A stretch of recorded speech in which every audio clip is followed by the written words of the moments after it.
어제 우리 이 청년들 모임 가지고 우리 학생들 모임 가졌는데 한 12명, 13명 이렇게 모여서 원래 야외에 나가서 이제 바베큐 하기로 했는데 너무 추워가지고 교회 안에서 이렇게 했는데 학생들 이렇게 보면 굉장히 애들이 많아졌어요. 학생들이 많아졌는데 다 이렇게 좀 다릅니다. 다 달라요. 성격도 다르고 하는 일들도 다 다르죠. 우리가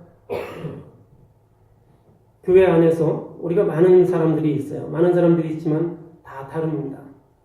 우리 학생들이 다 다르지만 예수의 이름으로 또 어떤 계기로 또 어떤 리더를 따라서 함께 할 때 저들이 이렇게 아름다운 모습을 갖게 돼요. 운동을 좋아하는 친구도 있고 또 운동을 싫어하는 친구도 있지만 함께 어우러지게 되는 거죠. 우리가 여러분들이 집에서 또 혹은 교회에서 음식을 만들어요. 우리 교회에서 음식을 자주 많이 만들죠. 우리가 밥을 하고 국을 끓이는데 어제도 이렇게 와서 이렇게 헌신하고 숙고하고 이렇게 종고명제에 와서 이렇게 했는데 우리가 밥하고 국 끓이는데 어떤 사람은 그럴 수 있어요. 국을 끓이고 밥을 하다 보면 이게 넘쳐나요. 밥이 탑니다. 그러니까 어떤 사람이 국이 넘치고 밥이 타니까 절대 불을 높이면 안 된다. 그래서 우리는 2단 이상은 절대로 불을 높이지 않겠다. 그 불 앞에서 딱 가로막고 절대 여기 오지 말아라. 이러면 1년 내내 놔둬도 이게 쌀이 익지 않습니다. 그냥 생쌀 먹어야 돼요. 그냥 맛없는 생쌀을 먹어야 됩니다. 또 어떤 사람은 이게 확 끓어야 된다. 이게 확 끓어야 이게 맛있는 거다. 절대 이거 줄이면 안 된다. 그리고 그 앞에서 절대 못 줄인다. 이래가지고 막 뚜껑이 날아가고 막 국이 끓고 막 넘치고 막 이러는데도 누가 줄이러 오는데 절대 줄이면 안 된다. 이러면 막 이제 나중에 불나죠. 불나서 난방하게 됩니다. 이럴 때 우리가 어떻게 해야 합니까? 어떤 사람이 국이 끓어오르면 불을 줄여주는 사람이 있어야 돼요. 불을 줄여주고 또 불이 약하면 불을 켜주는 사람이 있어야 됩니다. 흘러 넘치면 뚜껑을 열고 저어주는 사람이 있어야 돼요. 이런 일들이 다 조화롭게 이루어질 때 우리가 아름다운 그런 공동체를 만들어 나가게 되는 거예요. 모든 것이 다 필요한 것입니다. 모든 것이 다 필요한데 그런 것들이 잘 연합돼야 돼요. 우리 학생들이 우리 어른들보다 얼마나 개성이 강합니까? 각자 생각과 개성이나 이런 것들이 굉장히 강한데 의외로 학생들이 잘 이렇게 어우러져요. 서로 잘 어우러집니다. 서로 이렇게 배려하고 양보하고 이런 나이 그런 어떤 생각들 이런 것들을 이렇게 버리는 그런 것들이 더 많아요. 학생들이 아직 이 순수한 마음들이 더 있습니다. 저 마음 속에 이 불이 세게 붙을 때 그때 우리가 이 성령 체험하게 되는 것이죠. 불이 세게 붙을 때 그때 우리가 아름다운 신앙을 찾게 됩니다. 오늘은 우리가 마틴 루터가 종교개혁의 기치를 올린 지 500주년이 되는 그러한 날입니다. 이 루터가 깨달은 것은 이 교회의 그런 구조 이런 것들에서 우리가 아무리 경건하다고 하더라도 그 생각이 다 옳거나 깨끗한 것이 아니라는 것을 이야기합니다. 우리가 마틴 루터가 종교개혁을 한 그러한 시발점을 우리는 그 면죄부 판매라고 하는데 이 정확하게 면죄부 판매라는 것은 캐톨릭 교회에서는 그 고해성사가 있습니다. 그 고해성사는 자기가 다니는 그 교구의 본당 그 신부님에게 교회 성사를 할 수 있죠. 내가 윈저에 다니면 윈저에 살고 있으면 윈저에 윈저 교회가 있고 이 교회를 내가 다니는 거예요. 내가 이 교회의 적이 되는 겁니다. 모든 사람들이 다 그 교회의 소속이 되는 거죠. 거기에 가서 자기의 그 고해성사를 할 수 있습니다. 그런데 여행을 가면 토론토나 뭐 다른 곳으로 여행을 가면 어떻게 해야 돼요? 그러면 다시 좀 참았다가 아니면 좀 기다렸다가 아니면 뭐 급하면 윈저로 다시 와서 고해성사를 하고 그리고 가면 되는 거죠. 그런데 그것을 표를 팔았습니다. 그래서 그 표를 사면 내가 토론토에 있지만 토론토 교회에 가서 내가 고해성사를 할 수 있는 거예요. 그 표를 안 사면 다시 윈저로 와야 되고 그 표를 사면 내가 토론토에 있으면 토론토에 가서 할 수 있고 밴쿠버에 있으면 밴쿠버에서 할 수 있고 이런 것이 있었습니다. 그래서 이런 것들 그것뿐만 아니라 이런 것들이 모두 다 시발점이 되어서 루터가 이 종교 개혁을 시작하게 되었죠. 그런데 이 루터만 종교 개혁자가 아니라 루터 앞에 또 다른 사람들이 있었습니다. 루터가 어느 날 갑자기 내가 이거 교회를 개혁해야겠다 이것이 아니라 어떤 사람을 모방하는 거예요. 그게 누구냐면 영국의 존 위클리프라는 사람이 있었고요. 체코의 얀 후스라는 사람이 있었습니다. 이 사람들의 주장을 루터가 따르기 시작한 거예요. 그럼 위클리프나 얀 후스나 이런 사람들은 또 그 사람들이 이렇게 내가 교회를 개혁해야 되겠다 이것이 아닙니다. 이 사람들도 또 다른 사람들이 있어요. 그게 누구냐면 바로 예수님입니다.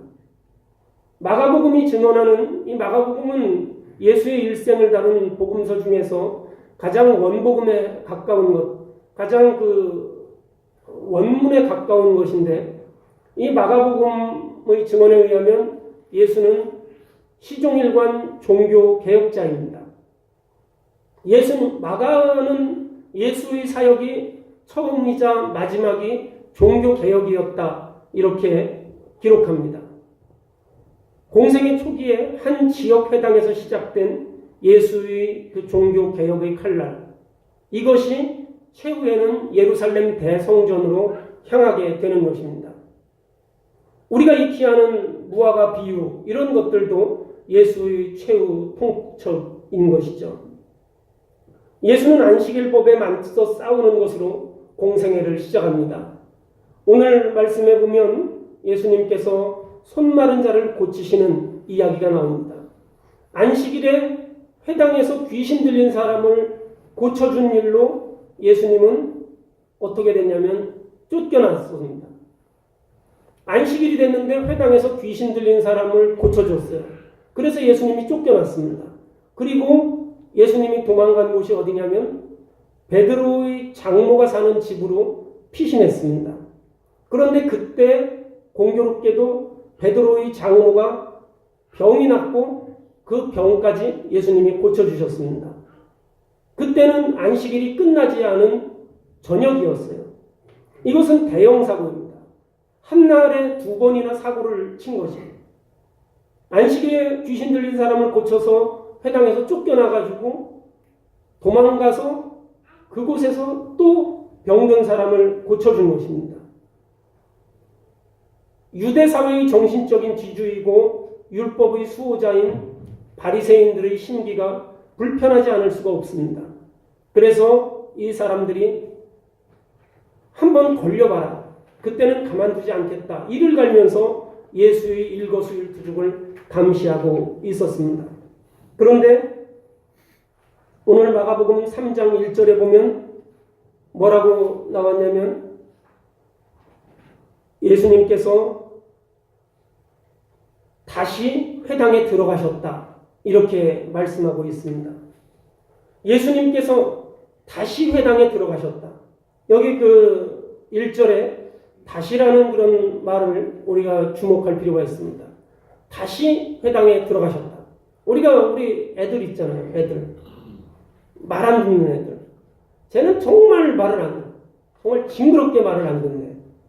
쟤는 또 저 일을 저질렀네. 이렇게 얘기하죠. 이 다시가 그거예요. 예수님이 다시 들어가셨다는 거예요.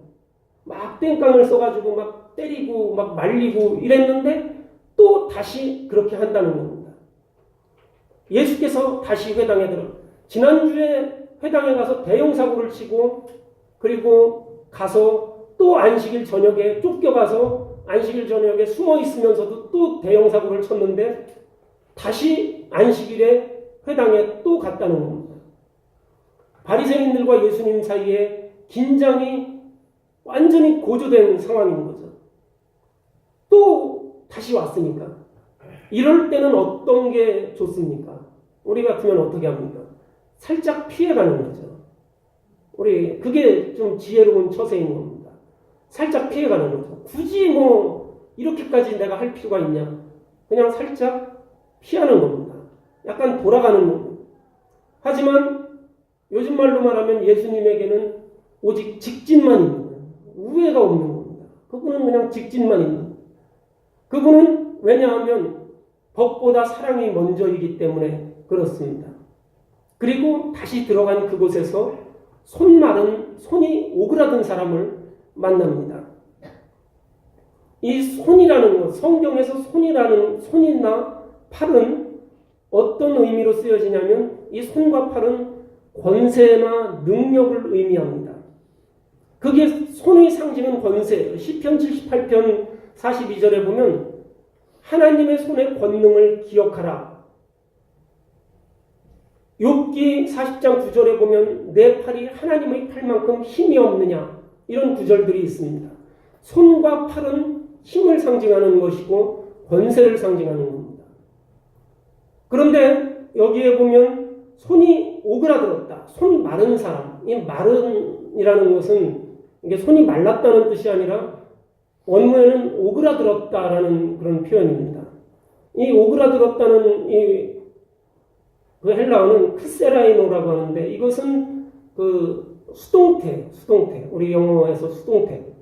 그리고 이게 무슨 뜻이냐면 무언가에 의해서 이 손이 오그라들었다는 겁니다. 무언가에 의해서 이 손이 그렇게 됐다는 거예요.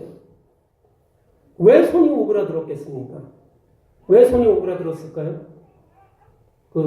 옆에서 너무 오글거리는 일들을 해야 손이 오그라드는. 왜 손이 오그라들었을까요? 피가 말라서 손이 오그라들었을까요? 이 손은 권력을 상징하고 힘을 상징한다고 성경에서 말했는데 손이 오그라들었다는 것. 그리고 이것은 내가 오그라든 게 아니라 무엇인가 의해서 이 손이 오그라드는 것입니다. 무엇이 이 손을 오그라들게 했냐? 바로 종교입니다.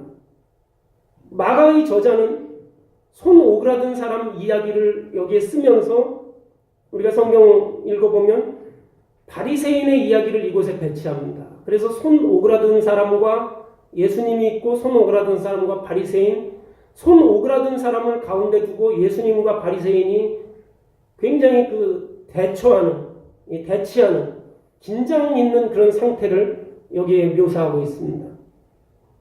이 손 오그라든 사람이 왜 오그라들었냐? 종교 때문에 오그라드는 것입니다.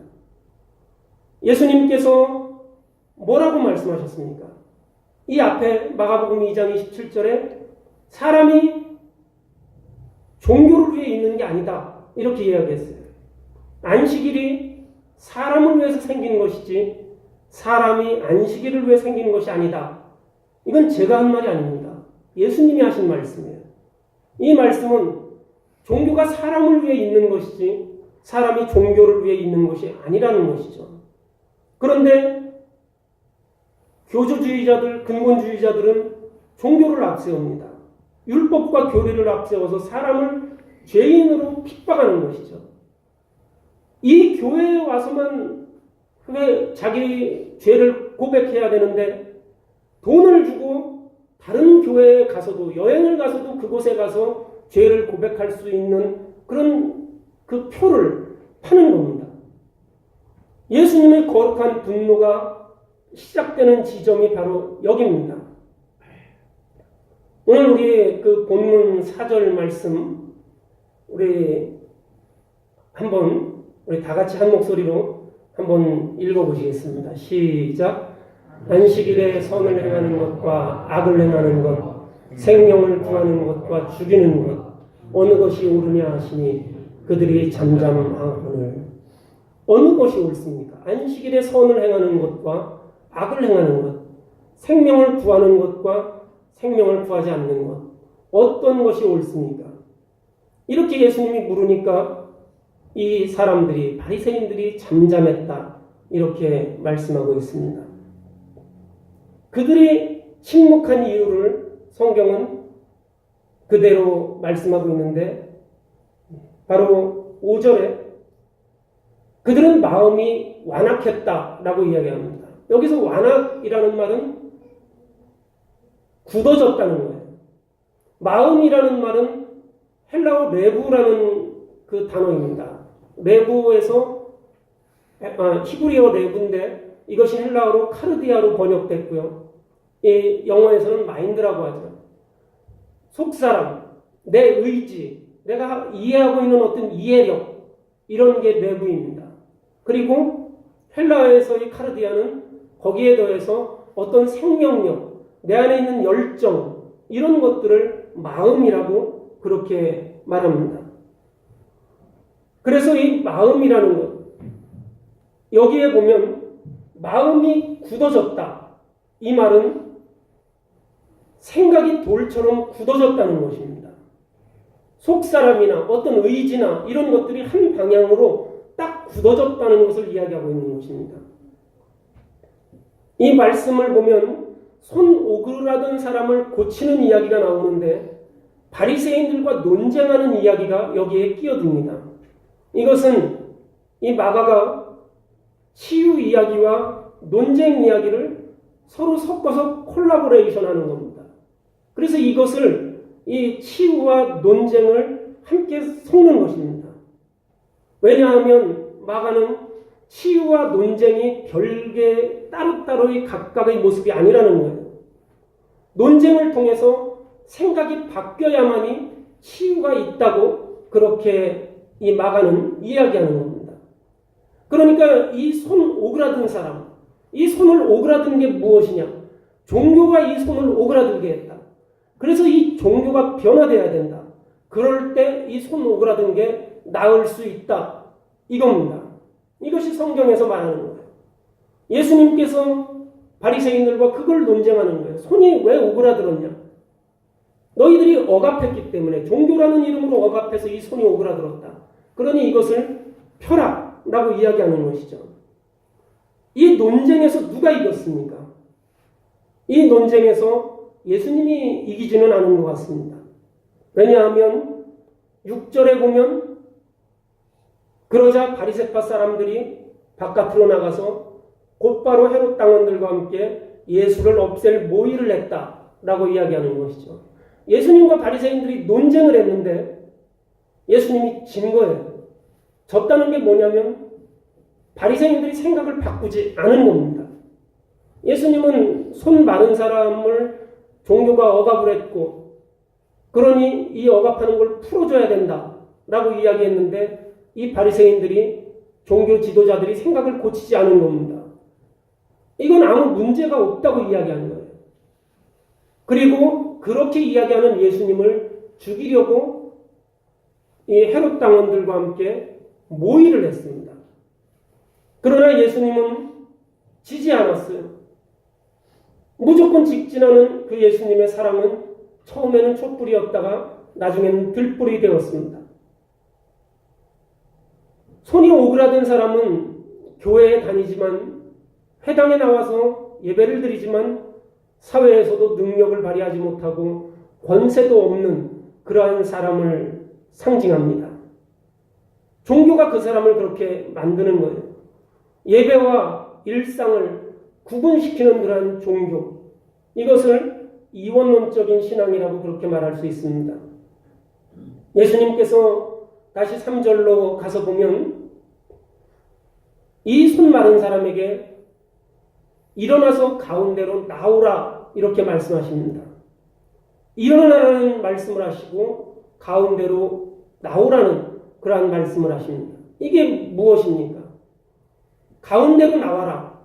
이런 그 교회 회당의 가운데에 서라는 것이 아니라 내 자신이 중심이 되라는 겁니다. 내 자신이 삶의 중심이 되라는 거예요. 노예로 살지 말고 주인으로 살라는 것입니다. 루터가 시작했던 종교개혁의 가장 중요한 원리가 여기에 숨어 있습니다. 이것이 만인제사장직입니다. 내가 각자가 하나님 앞에 바로 선 사람입니다. 내 개인이 하나님 앞에 선 단독자입니다. 하나님과 나 사이에 어떤 브로커가 있을 수가 없는 거예요. 내가 하나님 앞에 서 있는 것입니다. 이 본문이 마가복음 3장의 본문이 예수의 치유의 기적 이야기라면 이 순서가 바뀌어야 되는 거예요. 예수님이 손이 오그라든 사람을 보자마자 내 손을 내밀라 이렇게 이야기하니까 손이 펴졌다 이렇게 돼야 되는데 순서가 바뀝니다. 내 손을 내밀라는 말씀은 5절에 가서 그때서야 등장하게 됩니다. 손을 내밀라는 말은 세상에서 능력 있게 권세 있게 그렇게 살아가라는 말씀입니다. 자신의 삶이 주인이 되어서 살아가라는 것이죠. 종교개혁 이전까지 사람들은 사제가 성직이라고 생각했습니다. 그리고 교회가 세상의 모든 것을 다 장악하고 있었어요. 황제도 교황의 발 아래에 있었습니다. 교회가 세상을 다 장악하고 있었어요. 그래서 종교개혁 이전까지 성직을 감당하는 사제들이 되려고 믿음 좋은 청년들이 죄다 사제가 되려고 했습니다. 그런데 그게 아니라는 것이죠. 그러다 보니까 직업을 달리 생각하게 되는 겁니다. 내가 빵을 만들어서 파는 일도 성직이 될 수 있겠구나.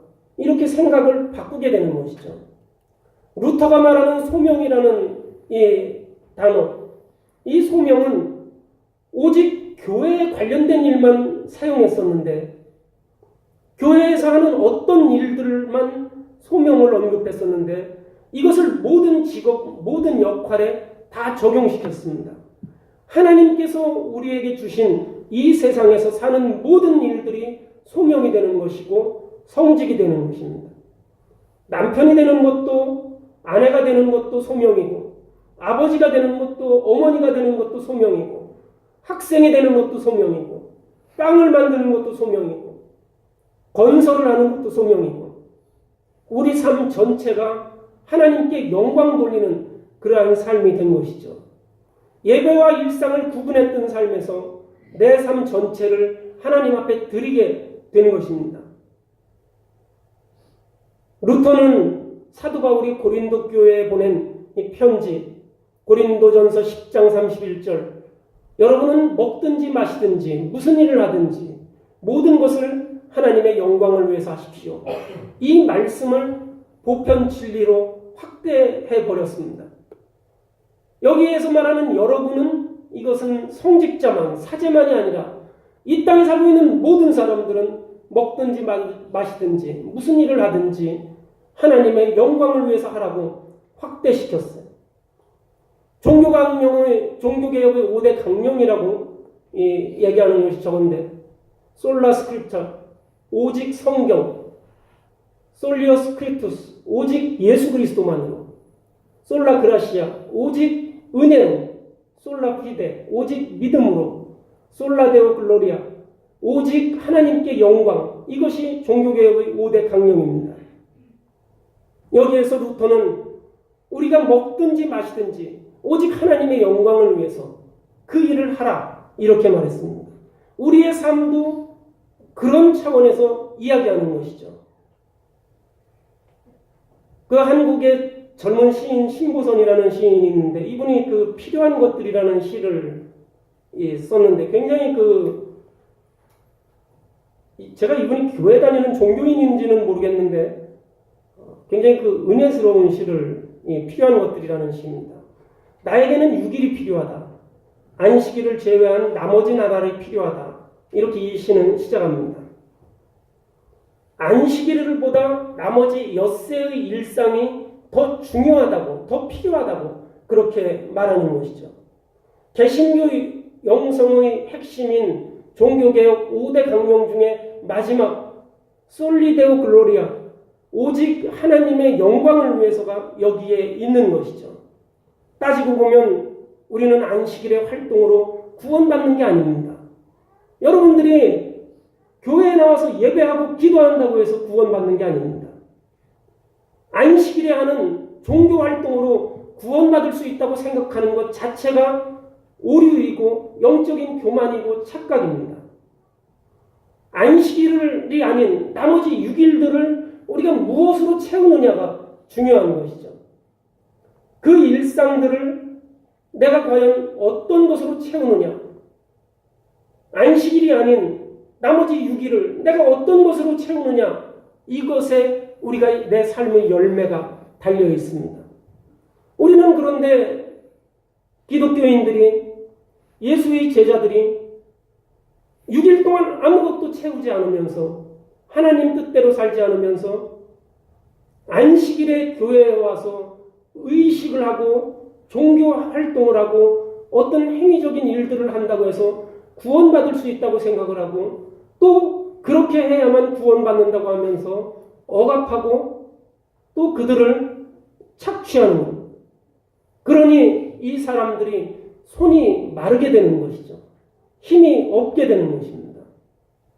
이것을 예수님은 지적하신 거예요. 예수님이 이 말씀을 하셔서 결국은 어떻게 됐습니까? 죽었어요. 마틴 루터가 이 이야기를 해서 어떻게 됐습니까? 교회에서 파면을 당하고 죽임의 위협을 받고 끊임없이 도망다녀야 했습니다. 그러나 예수님이 우리에게 주신 것, 내가 안식일의 주인이다, 내가 하나님의 사랑하는 아들이다, 이 말씀은 우리에게 사랑으로 남습니다. 예수님의 사랑이 그분이 십자가에 달려서 죽으시면서까지 우리에게 전해주시는 그 말씀입니다. 우리가 하나님과 함께 걸어야 합니다. 다른 사람을 억압하는 삶이 아니라 하나님과 함께 걷는 삶, 이것이 되어야 합니다. 우리의 손길이 닿는 모든 곳에, 또 우리가 하고 있는 모든 일 위에 하나님의 사랑이 있다면 얼마나 좋겠습니까? 우리가 신앙생활하면서 이것을 늘 기억해야 합니다. 우리가 교회에 나와서 예배하면서 우리가 다른 사람들을 어떻게 생각하고 어떻게 보고 있습니까? 교회를 다니지 않는 사람들, 이런 사람들을 어떻게 생각하고 있습니까? 우리가 내가 교회에 다니지만 내가 좀 더 봉사를 많이 하고 좀 더 내가 교회를 오래 다녔다고 해서 봉사를 하지 않고 교회를 다닌 지가 얼마 되지 않고 교회에 헌신하지 못하는 사람들을 우리가 어떻게 생각하고 있습니까? 우리는 하나님과 함께 걸어야 합니다. 내 손길 닿는 모든 곳이, 내가 하고 있는 모든 일들이 우리에게는 소명입니다. 그런 삶을 살아갈 때 우리가 복된 삶을 누리게 됩니다. 우리는 어떤 것들로 억압당해서 손이 말라있는 상태인데 또 그런 상태로 우리는 또 다른 사람을 억압합니다. 우리가 예수님께서 그 억압하는 그 구조를 부숴버리기 위해서 십자가에 달리신 그 사랑을 우리가 기억해야 합니다. 그리고 우리가 그 일을 행할 수 있어야 합니다. 그럴 때 우리 삶에 복된 삶의 열매가 누려지게 됩니다. 이 일을 위해서 우리가 기도하고 또 어렵지만 예수님처럼 십자가에 달리고 마틴 루터처럼 죽음의 협박을 당하고 이리저리 쫓겨다니고 이런 삶이지만, 그러나 우리는 오직 하나님께 영광 돌리는 삶을 사는 그러한 주의 자녀가 되기를 결심하면서 우리가 늘 기도하며 우리가 주님의 놀라운 사랑을 힘입어서 힘을 얻고 우리 주님 나라를 이 땅에 세우는 일에 앞장서는 우리 모두가 되기를 주님의 이름으로 축원합니다. 우리 다 같이 기도하시겠습니다.